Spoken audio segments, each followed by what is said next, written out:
Hello and welcome. My name is Joe Little and I am the Chief Strategist for HSBC Asset Management.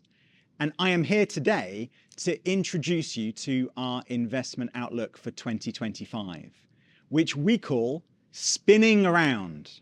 Now, a little earlier on, I chatted with Global CIO Xavier Baraton and our Global CEO for Alternatives, Joanna Monroe.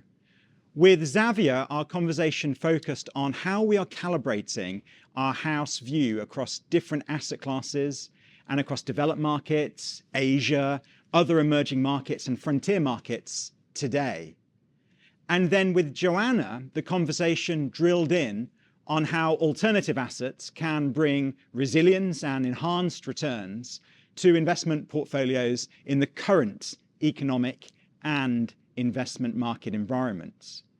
But before we get to all that, I want to take the opportunity now to introduce you to our investment outlook theme. So why are we spinning around in 2025? Well, the first reason is that the macroeconomy is in motion. For the most part, 2024, this year, has been a good year for news about disinflation, news about growth and profits. And that's meant that central bankers have been able to pivot policy. The global cutting cycle has begun in the second half of 2024. But with fiscal policy remaining proactive and uncertainty around trade, as well as geopolitical tensions creating volatility in commodity prices, in 2025, market concerns about inflation are likely to linger for a bit longer. So we don't think we're heading back to the low inflation days of the 2010s. Instead, we think inflation is going to settle down for most of the major economies in a 2 to 3% range. But there is more uncertainty about this now. And in terms of interest rates, we think interest rate cutting cycles are going to be quite shallow in 2025 for the US and for Europe. While in Japan, we expect a slow rising of interest rates. And as regards growth, the advanced economies are going to come together a bit more in 2025. In the United States, growth is cooling, but we see very little risk of an economic downturn over the next 6 to 12 months. But it could be that in 2025, the period of US exceptionalism, which has been a big feature of the post-pandemic economy and investment markets as well, it could be that that begins to fade. Meanwhile, Europe is recovering from the cost of living shock. Growth rates are going to be a bit better there, especially in Germany, after a very poor year for the economy in 2024. And also in the UK, where economists are upgrading growth estimates. Nonetheless, Europe remains life in the slow lane. And that's because the premium economic growth rates in the world will be in Asia and in frontier economies. In China, policy support means that the slowdown will be less dramatic than many forecasters feared. While in India, we see a slight slowing of growth versus 2024 for next year, but 6.5% to 7% GDP would still make India the fastest growing large economy in the world in 2025. Of course, much of the outlook will depend on the new policy measures from the new US administration and how other global policymakers respond to that. Protectionism, tariffs, and other industrial policies are all on the rise. Geopolitical tensions are heightened. And some analysts are even worrying about a fragmentation of the economic system. And what that all means is that policy uncertainty is increasing. Now, historically, when that happens, it creates a more volatile environment in investment markets. And that could leave investors' heads in a bit of a spin, even spinning around. And we think this points to rotations in how we should structure investment portfolios. That means investors will want to think hard about diversification. In fixed income markets, the yield curve of interest rates is set to be structurally steeper. And that might mean that investors want to think beyond bonds for portfolio diversification. But with interest rates higher for longer, there is an alternative, particularly in the shape of private credit or securitized credits. And some hedge fund strategies could exploit market volatility too. Other private markets with lower liquidity will be natural absorbers of market volatility for portfolios. And back in public markets, a shallow rate cutting cycle implies more market rotation. And that means neglected parts of the stock markets, such as value stocks, have the opportunity to catch up. Given loose fiscal policy in the United States and a higher for longer interest rate outlook, it's hard to forecast a materially weaker US dollar in 2025, although we can't completely rule that out. But it seems likely that international investors and emerging market investors will have to be active in their views. They'll have to focus more on local fundamentals rather than rely on benign global conditions. And that means it's an environment for doing your homework. The outlook for China policy, in terms of fiscal and credit and monetary policy, will be an important driver of market returns in Asia and across emerging markets. And importantly, many emerging markets and frontier markets remain underloved and underowned by international investors. That means that any better than expected news can be doubly good for market performance. So you can see with policy uncertainty, volatility is likely to be a feature of markets. With market rotations, it will be important for investors to be nimble. And there are always alternatives to consider to build portfolio resilience. It really is a case of spinning around in 2025. So earlier on, I spoke to our global CIO, Xavier Baraton, about the house view for 2025. Let's take a look at what he had to say.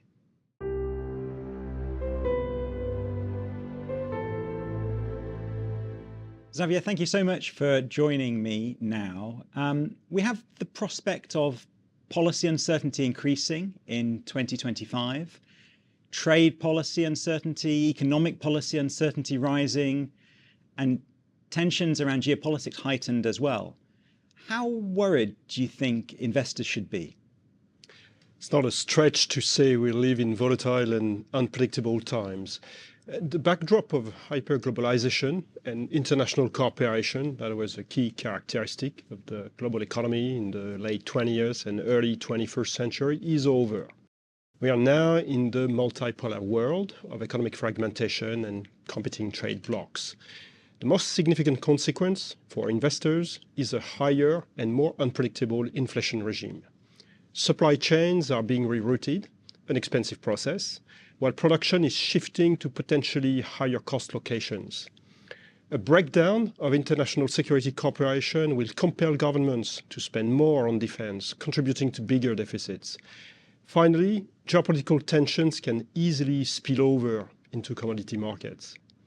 So structurally higher inflation poses many challenges for investment markets. It could mean central banks are constrained in policy easing in this cycle, weighing on the growth and profits outlook.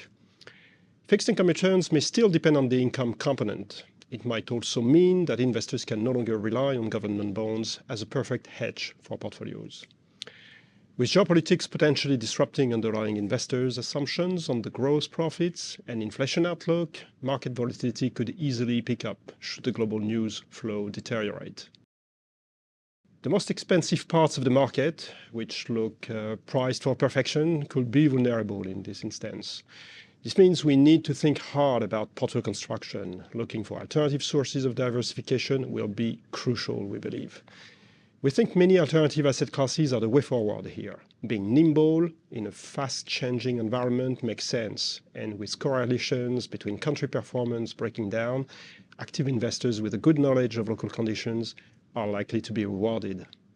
Wow, that's very interesting. Thank you. And with a bit more inflation in the economic system, and what we've described in the rest of our investment outlook as the shallow Fed rate cutting cycle, where do you now see the best opportunities for global fixed income investors? Fewer Fed cuts and more issuance of treasuries will put upward pressure on yields. First comment I'll make. This means fixed income investors will continue to rely on the income component for their returns. outside of a hard landing scenario, it's difficult to see a big crunch lower in yields. Things look a bit different in Europe. Growth risks are more pronounced and inflation is less of a challenge, as you know. The ECB looks like it will be able to do more easing, which supports the case for euro duration assets. Shorter duration credits, like ABS, also look interesting. They benefit from a higher for longer scenario, given their floating rate nature. Securitized credits also exhibit low correlations to regular fixed income, making it a potential diversifier for multi-asset portfolios. Finally, we also think there are good opportunities in the credit space, especially now that the soft landing has been achieved and fundamentals look solid. The problem for credits, however, is that they're priced for perfection, as we said, leaving little buffer against a potential downturn in credit quality. At this point, investors are relying on high all-in yields for their returns. And if we change tack to think about stocks and other risk assets, we've seen some rotation in stock market leadership during the second half of 2024, broadening out during the summer with some laggard sectors catching up. And since the election, sectors like industrials, financials, and even small cap performing in the Trump trade. So what do you think now about the stock market? Which parts of the stock market will lead in 2025? Will it still be concentrated and all about technology, or? Well, very key point. I think tech was really dominant in the early part of 2024, but no longer so. We don't want to dismiss the case for big tech, especially given what's going on with AI. But the reality is a lot of these names look quite expensive. This means there is more scope for disappointment. Bad news on profits or on tariffs, for example, could be taken really badly by investors. We've seen that already this year in some of the poorly received earning results, even when they've beaten street expectations, as you've seen. So the US economy is still in good shape. There really is room for some of the laggard sectors to catch up. With the Trump policy agenda now in play, financials in particular would benefit from deregulation and increased M&A. And some industrials may become more competitive on the back of tariffs, even with higher input costs. These two sectors make up a big chunk of the small cap index in particular. We also know from history that value stocks can outperform growth in a backdrop of higher inflation and rates and continued economic growth. US tax cuts and deregulation may challenge the regional broadening out story, but the US economic growth premium still shrinks in 2025, and profit growth will be more evenly distributed across the globe. There's still a big valuation case for EFE, Europe, Australasia, and Far East, and EM. That means that any better than expected news can be doubly good news for market performance. For emerging markets, the dollar outlook is key for us. It's hard to forecast a materially weaker US dollar in 2025.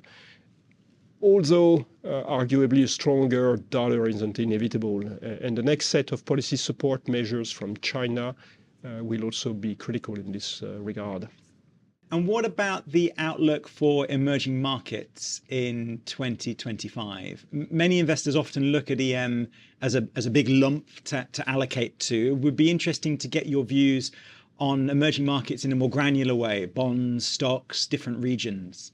Absolutely. The stars align for EM to do well in 2024. Fed cuts, China stimulus from a starting point of big valuation discounts. And it's been a good year for a broad range of EM classes, asset classes. The good news is this backdrop hasn't changed all that much as we head into 2025.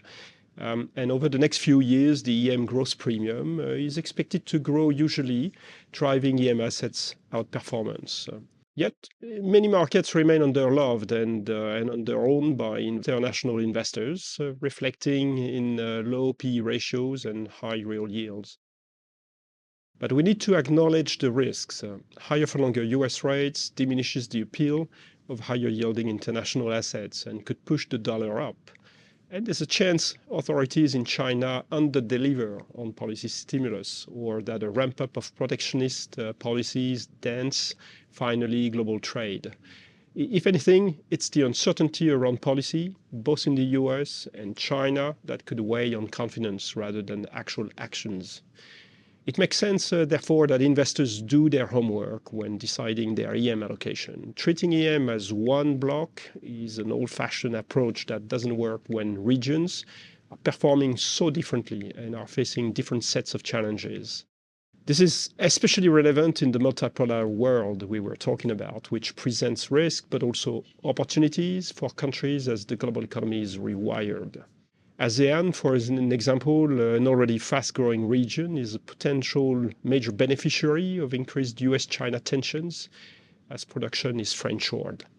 I really like this multipolar world idea. So maybe, Xavier, one final question, if I may. What about the risk scenarios, things that could go wrong or right outside of the base case for 2025? What do you think are the key issues to watch? Predict the unpredictable. Geopolitics probably tops the list. Investors will need to monitor events closely, in particular how US policy changes feed into the outlook for global trade and economic fragmentation. Valuations are also a challenge in certain pockets of the market, as we discussed. US stocks and global credits are the most obvious asset classes that look priced for perfection and accordingly vulnerable to bad news on growth or on the default cycle. Economists have also worried about private pools of capital, which is not always well understood and has grown with limited prudential oversight.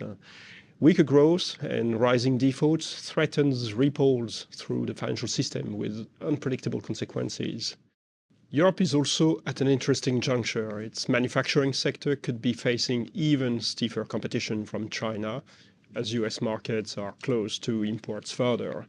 A combination of weak growth and public spending constraints builds an overall tricky outlook in Europe, undoubtedly, and questions political stability as a result of ongoing populist pressure. Finally, China. All eyes will be on incoming policy support initiatives, the so-called three arrows of liquidity injections, fiscal and credit easing, and structural measures. The failure of these measures to engineer a sustained turnaround in economic momentum would have big implications for global investors. Well, that was great. Xavier, thanks a lot for your insights on our house view. So great to have the thoughts of Xavier there.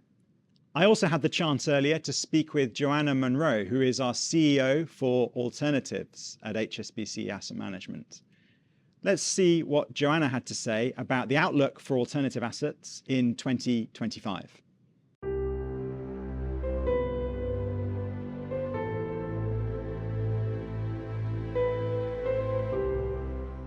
Joanna, thanks for joining me. The macro scenario for 2025 is that policy uncertainty and market volatility is going to go up.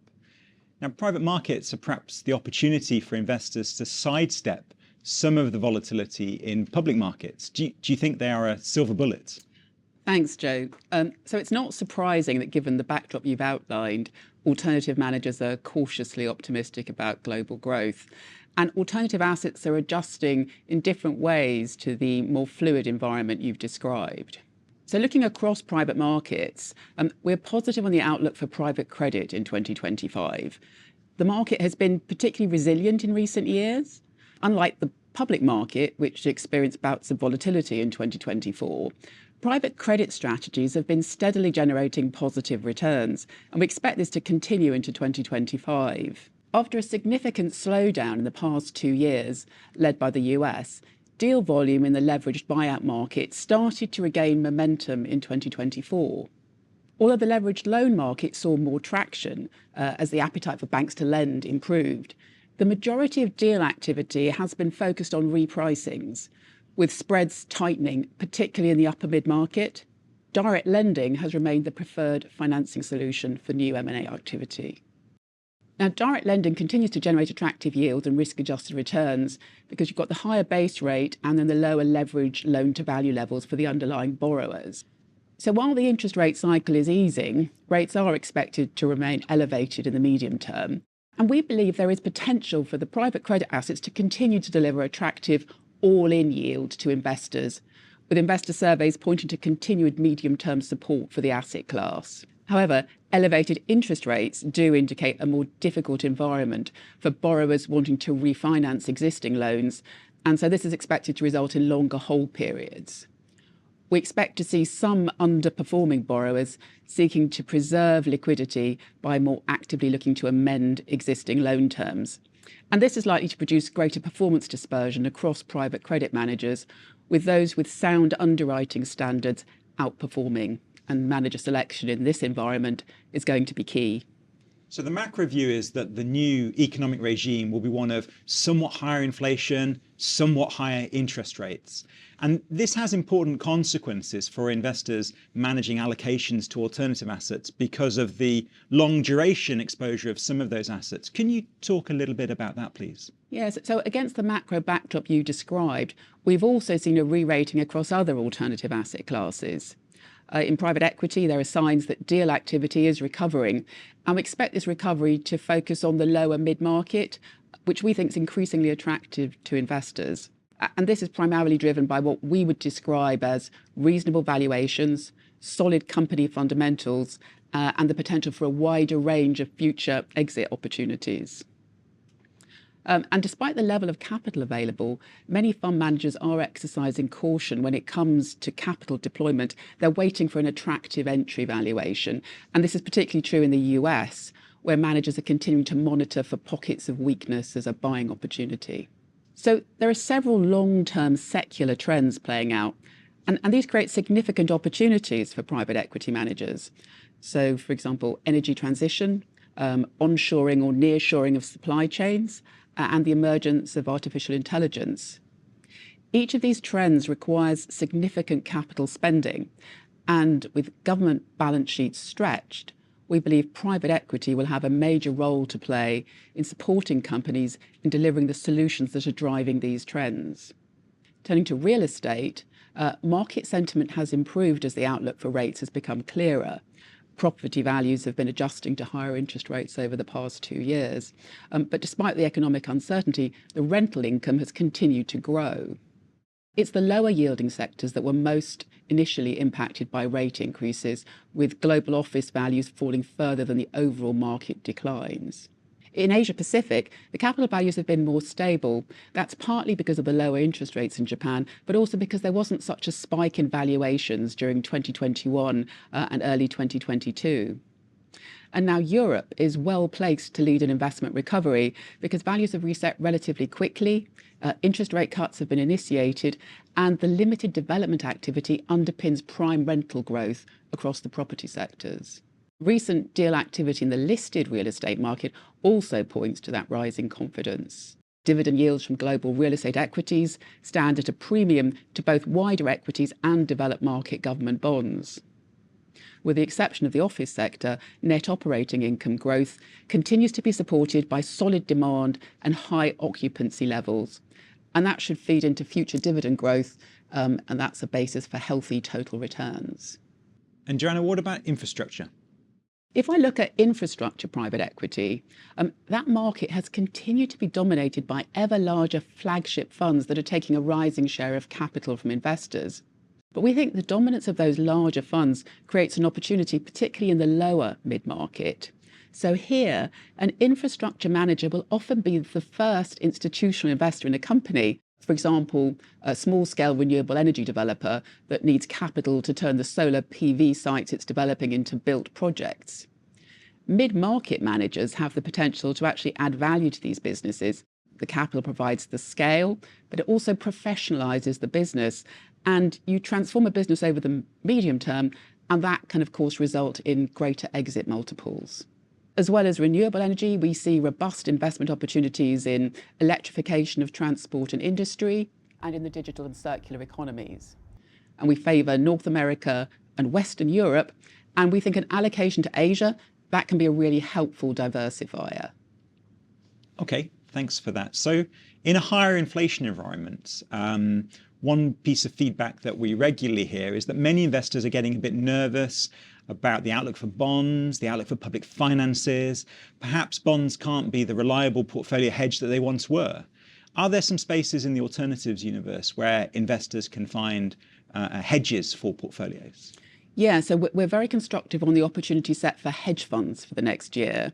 Obviously, we continue to find ourselves in an environment of non-zero interest rates where the cost of capital is higher, and that's supporting the returns of long-short hedge fund strategies. High yields on cash also support returns in strategies that access opportunities using margins, such as CTAs. And market-neutral arbitrage strategies, feeding off the volatility associated with higher levels of uncertainty, with the elevated geopolitical risk, are benefiting from that opportunity set.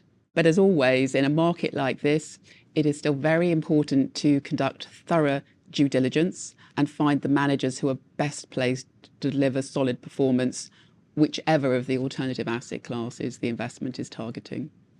Joanna, thank you very much. Great to have the insights of Xavier and Joanna there, and to have the opportunity to hear their views on investment markets in 2025. Please take a look at the rest of the microsite, including the report, for further details of how we see trends in the global economy and the outlook for markets it's shaping up in 2025. And do follow our feeds on LinkedIn as well. Thanks for now.